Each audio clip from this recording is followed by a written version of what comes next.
అండి, welcome back to our channel RD cooking baking vlogs. ఇప్పుడు summer కదండి, ఈ సమ్మర్ సీజన్లో పచ్చళ్ళు అనేది బాగా పెట్టుకుంటూ ఉంటాము. మనకి సమ్మర్లోనే పచ్చళ్ళు పెట్టుకోవడం కోసం అన్నీ బాగా దొరికేస్తూ ఉంటాయి. మామిడికాయలు, మునక్కాడలు బాగా ఎక్కువ దొరికేస్తూ ఉంటాయి కదా. అయితే నేను చూపించబోయే పచ్చడి మునక్కాడల పచ్చడి. ఇది మా ఆడపడుచు చేసే స్టైల్లో నేను చూపించబోతున్నాను. చాలా టేస్టీగా ఉంటుంది. ఈ పచ్చడి ప్రాసెస్ ఎలా చేయాలో చూపించేస్తాను. పదండి, మరి లేట్ చేయకుండా వీడియోలోకి వెళ్ళిపోదామా. వీడియోలోకి వెళ్ళే ముందు మన ఛానల్ని ఎవరైనా సబ్స్క్రైబ్ చేయకపోతే సబ్స్క్రైబ్ చేసుకోండి. అలాగే ఒక లైక్ కూడా చేయండి. అయితే పదండి వీడియో చూసేద్దాం. ఇక్కడ నేను 1/2 కేజీ మునక్కాడల్ని తీసుకున్నాను. పచ్చడి కోసం మునక్కాడలు అనేది కొంచెం లావుగా ఉన్నవి తీసుకోవాలి. ఇవి కడిగి శుభ్రం చేసి ఆరబెట్టుకున్నాను మునక్కాడల్ని. ఇక్కడ 120 గ్రాములు చింతపండును తీసుకున్నాను. ఈ చింతపండును నీళ్లు పోసి నానబెట్టుకోవాలి. చింతపండు మునిగే వరకు నీళ్లు పోసి నానబెట్టుకొని పక్కన పెట్టేసుకోవాలి. ఇప్పుడు చింతపండు నానడం కోసం పక్కన పెట్టేసి ముందుగా మనం కడిగి శుభ్రం చేసి ఆరబెట్టుకున్న మునక్కాడల్ని తీసుకొని ఇలా చిన్న చిన్న ముక్కలుగా కట్ చేసుకోవాలి. 1.5 ఇంచు వరకు ముక్కలు కట్ చేసుకుంటే సరిపోతుంది. ఇలా కట్ చేసుకోవాలి. ఇలా తొక్క అనేది తీయకూడదు. మునక్కాడలకి తొక్కతోనే కట్ చేసుకోవాలి. తొక్క తీస్తే తొందరగా మెత్తబడిపోతాయి ముక్కలు, అందుకని తొక్కతోనే కట్ చేసుకోవాలి. ఇప్పుడు మన చింతపండు అయితే నానిపోయింది. చింతపండును బాగా ఇలా పిసుకుతూ గుజ్జు అనేది సపరేట్ చేసుకోవాలి.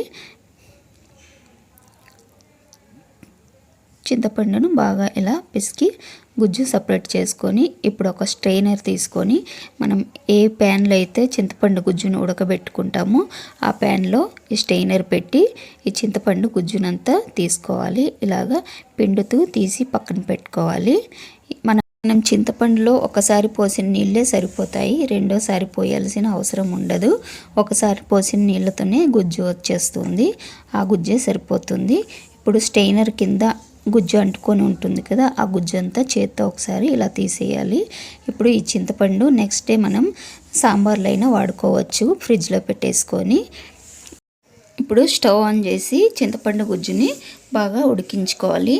చింతపండు గుజ్జు దగ్గర పడే వరకు ఉడికించుకోవాలి.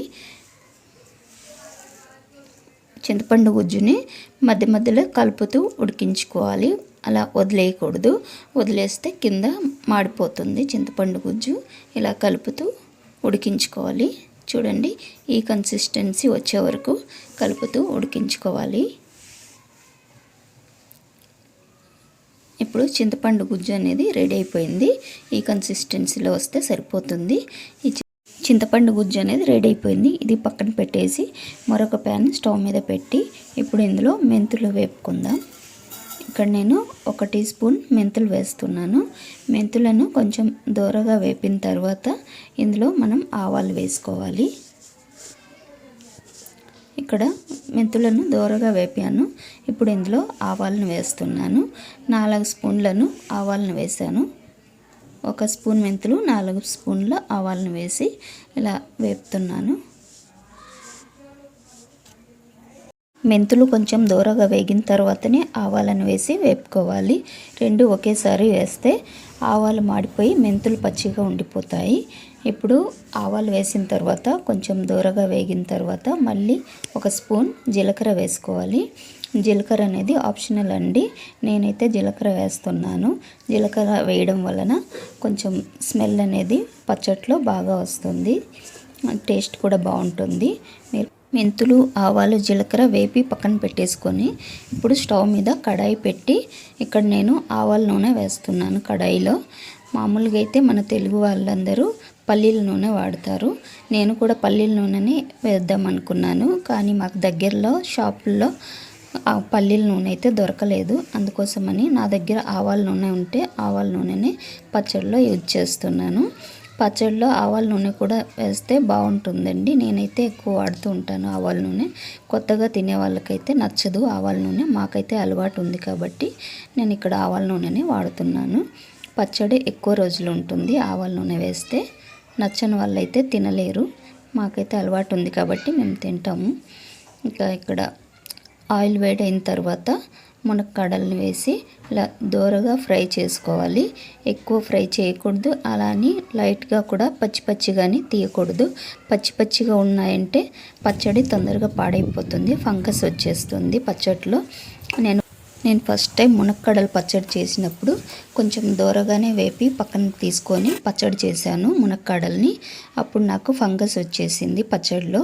అప్పుడు మా ఆడపడుచుని అడిగితే అలా పచ్చి పచ్చిగా తీయకూడదు, మునక్కాడలు కొంచెం బాగా ఫ్రై అవ్వాలి, కొంచెం దూరగా ఫ్రై అవుతూనే పచ్చడి అనేది ఎక్కువ రోజులు ఉంటుందని చెప్పింది. ఇంకా అప్పటి నుంచి నేను అదే ప్రాసెస్లో చేస్తున్నాను. అప్పటి నుంచి నాకు పచ్చడి బాగానే వస్తుంది. ఇంకా ఇక్కడ మనం ముందు వేపుకున్న ఆవాలు, మెంతులు, జీలకర్ర ఉంది కదా, అది మిక్సీ జార్లో వేసి పౌడర్ చేసుకొని, ఇక్కడ నేను ఒక వెల్లుల్లి గడ్డను మొత్తం తీసుకొని ఇలా రెబ్బలుగా వేసుకున్నాను. లాస్ట్లో వేసి కచ్చాపచ్చాగా గ్రైండ్ చేసుకొని ఇలా తీసుకోవాలి. ఇప్పుడు ఫ్రై చేసిన మునక్కాడల్ని తీసుకొని ఇందులో మీడియం సైజ్ గ్లాస్తో హాఫ్ గ్లాస్ ఉప్పుని వేసి కొంచెం సైడ్ పెట్టాను. అంటే గ్రామ్స్లో చూస్తే 140 గ్రాములు ఉప్పు ఉంటుంది. అదే గ్లాస్తో కారం కూడా వేసాను, హాఫ్ గ్లాస్. ఇది గ్రామ్స్లో చూస్తే 150 గ్రాములు ఉంటుంది. ఇప్పుడు ఉప్పు కారం బాగా కలిపి ఇప్పుడు ఇందులో గ్రైండ్ చేసి పెట్టుకున్న మెంతిపిండిని కూడా వేసి ఒకసారి కలుపుకోవాలి. ఉప్పు, కారం, మెంతిపిండి అన్నీ కలిసిపోయేలాగా కలుపుకొని తర్వాత ఇందులో చింతపండు గుజ్జును అనేది యాడ్ చేస్తున్నాను. ఇక్కడ చింతపండు గుజ్జునైతే యాడ్ చేస్తున్నాను. ఇప్పుడు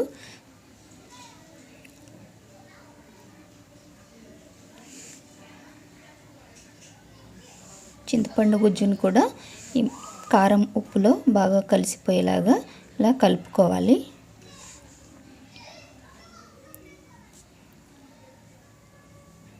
అన్నీ బాగా కలిపిన తర్వాత ఇప్పుడు ఇందులో ఆయిల్ అనేది వేయాలి. ఇప్పుడు మనం మునక్కాడల్ని ఫ్రై చేసుకున్నాం కదా, అదే ఆయిల్ని తీసుకొని సగం ఆయిల్ని అయితే వేసుకుంటున్నాను నేను ఇక్కడ. నేను మునక్కాడలు వేపుకోవడానికి 1/2 లీటర్ నూనెను అయితే వాడాను. 1/2 లీటర్ నూనెలో ఇప్పుడు మిగిలిన నూనె సగం అయితే పచ్చడిలో వేసాను. మనం ఒక రోజంతా ఈ పచ్చడిని అలా ఉంచితే నూనె అనేది పైకి వచ్చేస్తుంది. అప్పుడు మనకు సరిపోయిందా లేదా, ఎక్కువ తక్కువ అనేది తెలుస్తుంది. మిగతా నూనె మనం నెక్స్ట్ డే అయినా పోసుకోవచ్చు. ఇక్కడ నేను ఒక రోజంతా పచ్చడిని వదిలేసాను. నెక్స్ట్ డే నాకు నూనె తక్కువ అనిపించింది. మనం మిగిలించిన నూనెను కూడా మొత్తం ఇందులో వేసాను. కొంచెం పక్కకు తీసాను, మనం పోపుకు వేసుకున్నంత నూనెను తీసి మిగతాదంతా వేసాను. 1/2 లీటర్ వరకు దగ్గర నాకు 1/2 kg మునక్కాడలకి ఆయిల్ అనేది పట్టింది. చూడండి పచ్చడి అయితే ఇలా వచ్చింది. నా వీడియో కనుక మీకు నచ్చితే ఒక లైక్ చేసి సబ్స్క్రైబ్ చేసి అలాగే పక్కనే ఉన్న బెల్ ఐకాన్ని ప్రెస్ చేయండి. పచ్చడి ఎలా ఉందో కామెంట్ చేసి చెప్పండి. మరో వీడియోలో మళ్ళీ కలుద్దాం. అంతవరకు బాయ్ అండి. Thanks for the watching. Bye bye.